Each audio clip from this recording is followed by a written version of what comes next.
O que que é o Silicon Valley Bank? O que que aconteceu com ele? E ele pode acabar afetando o teu negócio digital ou a tua startup? Se tu vem pesquisando sobre essas dúvidas, então, nesse vídeo aqui eu vou te explicar esses detalhes aqui, tudo claro de um ponto de vista jurídico. O meu nome é Lucas Uster e eu sou advogado de negócios digitais. Eu vou compartilhar aqui com vocês, pessoal, a minha tela, só um minutinho. Enquanto isso, aproveita, já se inscreve aqui no canal, conhece aqui outros vídeos onde eu trato sobre muitos assuntos envolvendo negócios digitais também. Isso pode acabar te interessando. E eu preparei então aqui um mapa mental para a gente explorar aqui as principais questões que envolvem o Silicon Valley Bank, certo? Antes da gente entrar no Silicon Valley Bank em si, pessoal, o que que é importante a gente fazer? A gente entender como que funciona um banco, tá? E como é que funciona um banco? Eu vou desenhar aqui para ficar mais fácil da gente conseguir assimilar, tá? Olha só, é, vamos supor este, que aqui nós temos um banco, tá?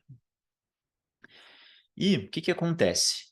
Por lei, isso é permitido, tá? É algo um pouco estranho, mas isso é permitido. O que que o banco, qual é o privilégio que o banco tem? Ele pode emprestar mais dinheiro do que ele realmente possui, tá? Então vamos supor que esse banco aqui possui, por exemplo, 10 milhões de reais guardados ali com ele, certo? Da onde é que veio esse dinheiro? As pessoas colocaram lá, tá? Então vamos supor, o fulaninho colocou 1.000 reais no banco, tá?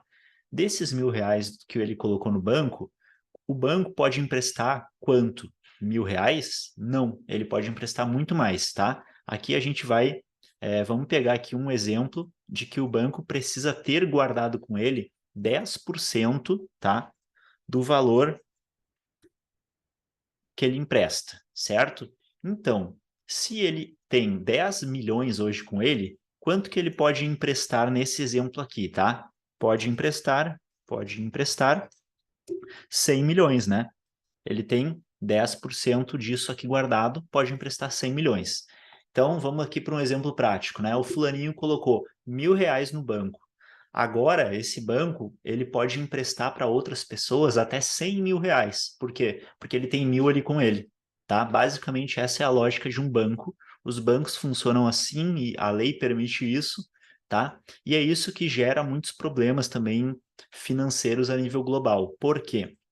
Porque o banco, de certa forma, nessa lógica, ele acaba criando dinheiro, né? Por quê? Porque ele tem ali um valor guardado com ele, um dinheiro de verdade guardado com ele, porém, ele empresta muito mais do que ele tem. Então, ele acaba, de certa forma, entre aspas, gerando um dinheiro que não existia. E os bancos fazendo isso durante muito tempo, o que que acontece? A gente começa a ter cada vez mais dinheiro existindo no mercado. Só que esse dinheiro que passa a existir no mercado ao longo do tempo, ele não é um dinheiro que realmente existe fisicamente, não, ele é um dinheiro virtual.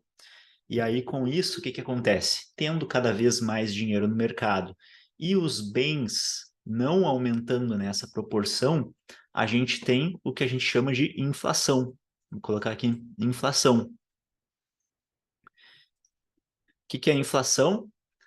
A gente começa a ter muito mais dinheiro existindo, mesmo que de forma virtual, os bens ali não crescem nessa proporção, então aquele dinheiro que existe, ele vale cada vez menos. É por isso que, por exemplo, muitos anos atrás, com R$ 1, a gente conseguia comprar muita coisa que hoje, acho que nem faz muito tempo que eu não vejo uma nota de R$ 1, nem sei se existe ainda uma nota de R$ 1, por exemplo. Por quê? Porque a inflação vai tomando conta, vai corroendo o dinheiro e ele vai valendo cada vez menos. Se a gente pega uma nota de R$ 50 e vai no supermercado hoje e compara com o que a gente fazia 10 anos atrás, a diferença do que a gente compra com R$ 50 diminuiu absurdamente, né? Por quê? Por causa principalmente da inflação. E essa prática aqui dos bancos, ela colabora bastante para que a inflação aumente cada vez mais, tá? Esse aqui é um ponto. Outro ponto, o que os governos costumam fazer quando eles querem controlar a inflação? Eles começam a adotar algumas medidas, tá? Uma medida, o que é? É aumentar a taxa de juros. O que é a taxa de juros? Se tu pesquisa em canais de investimentos, né, esses canais que ensinam sobre como investir na bolsa, como investir em renda fixa, eles tratam mais sobre esse assunto, tá? Aqui o foco do vídeo é mais do ponto de vista jurídico, certo? Mas, por exemplo, quando a gente aumenta a taxa de juros, o Tesouro Selic, por exemplo, aqui no Brasil, ele começa a ficar mais vantajoso. E aí as pessoas começam, então, a migrar o seu dinheiro para essas aplicações que estão pagando uma renda fixa maior, certo? Nos Estados Unidos aconteceu algo muito semelhante, e é o que a gente vai ver aqui, então, agora, em breve. O que é o Silicon Valley, pessoal? Se a gente for traduzir aqui para o português, seria o quê? É o Banco do Vale do Silício. O que é o Vale do Silício? É uma região muito famosa pelas startups, né? Todo mundo que tem uma startup aqui no Brasil, que tem um negócio digital, já ouviu falar no Vale do Silício, né? Tem gente que até vai para lá passar ali um tempo aprendendo, né, sobre a mentalidade deles. Muitos livros também surgiram de lá. É um local muito bom para. Nunca estive lá, mas de leituras, assim, conheço pessoas que foram para lá também. É um local muito bom do ponto de vista do empreendedorismo. E esse banco, então, do Vale do Silício, né, o Silicon Valley Bank, o que ele é? Ele é um banco voltado para prestar serviços bancários para essas startups e empresas de tecnologia, né, negócios digitais. E esse banco ele é antigo, ele não é um banco recente. Ele existe desde 1983. Então, ele é um banco que já tem uma idade bastante avançada, né, se a gente for ver. E olha só que interessante, aproximadamente 50% das empresas de tecnologia americanas receberam investimento desse banco aqui. Então, ele é um banco que, para as startups, para as empresas de tecnologia, é um banco muito importante, porque aproximadamente 50% das empresas foram investidas por meio desse banco. Então, ele tem uma relevância muito alta lá. Que mais? Como começou então o problema do Silicon Valley Bank? E lembrando, pessoal, que aqui a gente vai ter um viés mais jurídico, tá? Não é aqui eu não vou ensinar nesse vídeo o que tu tem que, para onde migrar os investimentos, tá? Não é esse o propósito aqui do meu canal. Como é que começou o problema aqui do Silicon Valley Bank? Então, o banco, né, começando esse movimento do governo para tentar controlar a inflação, o que o governo começou a fazer? Aumentou, então, as taxas de juros. E o Silicon Valley Bank fez o que, então? Buscando proteger o patrimônio que ele tinha, né? Ele começou, então, a investir nessas taxas que foram aumentadas e que até então era um ótimo investimento, tá? Eu não tenho aqui com precisão qual foi o percentual dessas taxas, tá? Mas vamos pensar aqui, por exemplo, 3%, tá? Que na época era algo algo extremamente rentável, porque não existia, durante muito tempo a gente não viu um aumento tão grande assim. Então ele começou a investir. Só que o que aconteceu? As taxas começaram a crescer ainda mais. E ele já ter investido isso anteriormente e estava preso nesse investimento, o que aconteceu? Já vamos falar sobre isso. Mas daí, só aqui uma explicação, né? Até acabei falando já antes. A taxa geral do mercado acabou crescendo mais do que o valor que o Silicon Valley estava investindo. Isso foi uma iniciativa para controlar a inflação. E aí, o que aconteceu? Aqueles investimentos que o Silicon Valley havia feito anteriormente começaram a valer muito menos. Por quê? Porque ele fez um investimento quando uma taxa era X. Agora a taxa já está muito mais alta. Então, é, essas novas taxas rendem muito mais do que a anterior.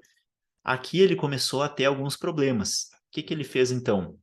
Ele estava preso, né, naqueles investimentos anteriores porque eles são feitos por um prazo determinado. Então ele teve que se desfazer dessas posições. E aí quando a gente toma uma atitude assim, o que acontece? A gente tem um deságio. A gente tem que vender por menos do que a gente comprou. E aí, o que aconteceu? Prejuízo, né? Quando a gente tem um investimento que a gente pagou X, mas a gente vai ter que vender ele por X menos 10, por exemplo, X menos 50. O que acontece? A gente vai ter um prejuízo, porque a gente pagou um valor muito maior e agora na nossa venda a gente vai vender por muito menos do que a gente pagou. O que aconteceu em razão disso? Os clientes do banco começaram a ficar assustados, né, com esse comportamento, porque um banco ter prejuízo é algo que, para quem tem dinheiro naquele banco, é algo muito grave, né? A pessoa fica com medo de perder aquele dinheiro.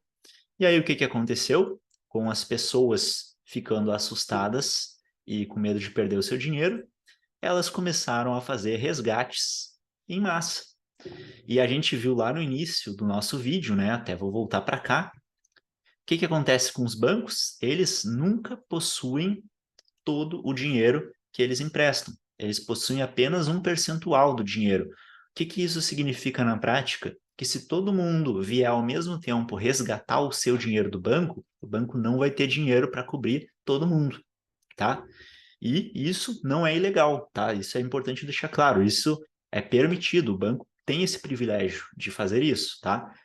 Por quê? Porque se estima que ninguém vai, as pessoas não vão todas ao mesmo tempo resgatar o seu dinheiro, exceto, é claro, quando começam essas notícias de prejuízo de banco, né? E esses tipos de boatos, eles acabam fazendo com que cada vez mais pessoas retirem o seu dinheiro do banco e aí pode acabar se concretizando, então, realmente uma falência do banco, né? Uma falência entre aspas, né? O banco vai quebrar. Certo? Então tá, pessoal, vamos voltar lá. Então começou um resgate em massa e a gente acabou tendo então uma crise de crédito, né? Obviamente, o banco não tinha todo o dinheiro que ele precisava dar para essas pessoas que iam lá resgatar. Como que isso afetou o mercado das startups e o mercado de negócios digitais, né? Que é o foco aqui, né? Aqui nesse canal eu trato sobre direito para startups, para negócios digitais. Então vamos ver aqui alguns pontos de como esses mercados foram afetados. Primeiro, empresas de venture capital sofreram o impacto com isso, né? É óbvio, é evidente que isso aconteceu. Provavelmente a gente vai acompanhar agora nos próximos tempos aí uma redução muito maior de investimentos em startups e em negócios digitais, né? Isso é uma consequência lógica do ocorrido. A gente viu lá no início, né, que aproximadamente 50% das empresas americanas de tecnologia foram investidas pelo Silicon Valley Bank, tá? Então, é claro que vai acabar diminuindo os investimentos em startups e negócios digitais, tá? Outra dúvida aqui que eu recebi bastante. O governo, ele pode confiscar o dinheiro das pessoas para que elas não resgatem? Isso pode acontecer, pessoal? Isso aqui é uma dúvida que sempre que surge, né, um boato de que um banco vai quebrar, de que as pessoas precisam resgatar seu dinheiro, essa dúvida aqui ela existe já há muito tempo mesmo. E a resposta, ela é o quê? Sim, o governo pode confiscar, tá? Porém, pessoal, para que isso aconteça, não é de um dia para o outro, tá? É algo, agora eu quero mostrar aqui para vocês qual seria o procedimento para o governo fazer isso, tá? E por que que provavelmente o governo não vai fazer isso, tá?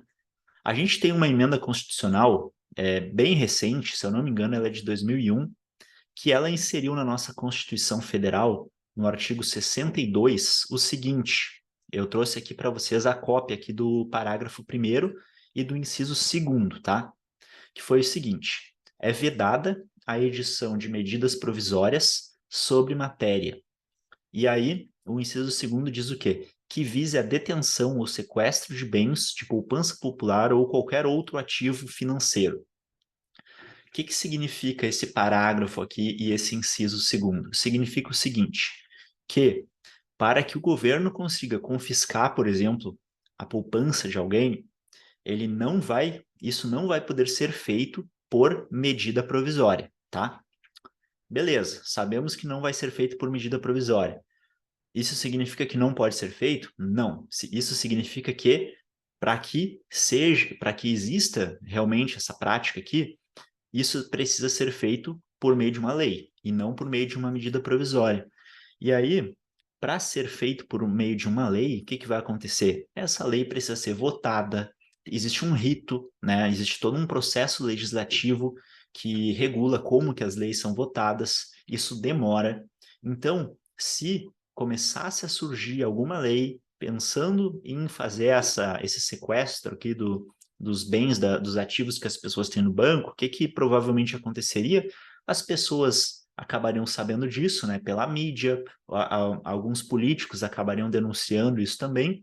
O processo legislativo ele é público, a pessoa consegue acompanhar esse processo.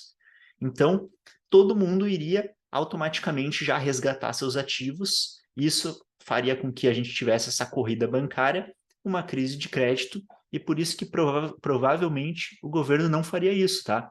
Porque começando a fazer um processo aqui pensando nisso, rapidamente a gente poderia acabar enfrentando uma crise muito alta. Por isso que provavelmente isso não aconteceria, certo, pessoal? Que mais? Provavelmente, aqui uma consequência jurídica que a gente vê, né, do que vai acabar acontecendo agora é o que muitas empresas de tecnologia, negócios digitais, startups, o que, que vai acontecer com elas? Elas vão tentar, é claro, né, não se sabe, isso vai depender muito da negociação, vai depender muito também até de jurisprudências, de decisões judiciais, se acabar indo para a justiça, mas elas vão tentar renegociar contratos, principalmente aqueles contratos de longo prazo em que a gente não tinha como prever algumas incertezas que começaram a acontecer recentemente, né? Então, essa aqui é uma grande possibilidade, tá? De começar, então, a ter esse comportamento maior de renegociação de contratos. Sempre que a gente tem crises, a gente tem esse comportamento aqui. Provavelmente isso vai acontecer com startups e com negócios digitais também. Que mais? Provavelmente, a gente acabou já falando sobre isso também, vai haver uma diminuição de investimentos em startups por um certo tempo, tá? E o teu negócio digital, ele vai ser afetado por isso? Pela crise do Silicon Valley Bank? Aí, eu não vou te responder se ele vai ser afetado ou não. Eu vou te fazer algumas perguntas, na verdade. Duas perguntas, tá? Primeiro, tu depende no teu negócio digital, né? Vamos supor que tu tem uma agência de lançamentos digitais, ou tu tem uma empresa de hospedagem de sites, tá? Tu depende hoje, a tua empresa depende de investimentos de venture capital. Se ela não depende de investimentos de venture capital, provavelmente tu não vai ser afetado de forma grave, tá? Não por isso, pelo menos, né? Não por esse ponto aqui. Claro que outros fatores podem acabar afetando, né? E outra, na tua empresa, tu utiliza ferramentas que são disponibilizadas por empresas de tecnologias que foram investidas por esses fundos que foram afetados em razão do que aconteceu com o Silicon Valley Bank? Aqui provavelmente sim, né? E provavelmente a gente vai ver aqui algum comportamento no mercado por causa disso, né? Uma consequência. Mudanças, talvez, em planos de assinaturas, talvez aconteça, né? Talvez algumas empresas sejam incorporadas por outras, porque também, sempre que a gente tem uma crise, a gente vê comportamentos também de incorporação de empresas, né? Fusão, incorporação. Isso também é muito comum porque aquelas empresas que têm dinheiro em caixa, elas podem muitas vezes se aproveitar de algumas oportunidades para comprar empresas que em outra situação estariam muito mais caras para serem compradas. Isso pode acabar acontecendo. Então, não tem nem como a gente prever aqui quais seriam as consequências, né? Aqui eu trouxe mais algumas perguntas mesmo para a gente refletir e até mesmo por uma responsabilidade técnica, né? Eu não poderia já trazer aqui respostas de algo que recém aconteceu, certo? Isso aqui tudo é para a gente refletir. Comenta aqui embaixo o que tu pensa também sobre isso. Assiste outros vídeos aqui do canal e até mais, pessoal.